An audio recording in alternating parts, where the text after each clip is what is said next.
বাবুই পাখির বুদ্ধি একদিন বনে বড় ঝড় উঠল। অনেক পাখির বাসা ভেঙে গেল। সবাই চিন্তায় পড়ল, এবার কোথায় থাকবে? কিন্তু ছোট্ট বাবুই পাখির বাসা একটুও ভাঙেনি। সবাই অবাক হয়ে তাকে জিজ্ঞেস করল, তোমার বাসা কিভাবে টিকে গেল? বাবুই হাসল এবং বলল, আমি সময় নিয়ে মজবুত করে গেঁথেছি, পাতার ডাঁটা, তন্তু আর নরম ঘাস দিয়ে।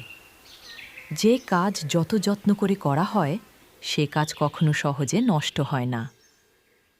সব পাখি বাবুই বাবুইয়ের বুদ্ধি শিখল এবং নতুন করে শক্ত বাসা বানাতে ব্যস্ত হয়ে গেল।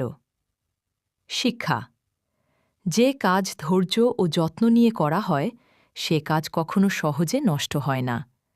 তার ফল সব সময় ভালো হয়। ভিডিওটি ভালো লাগলে চ্যানেলটি লাইক, শেয়ার ও সাবস্ক্রাইব করে দিবেন। ধন্যবাদ।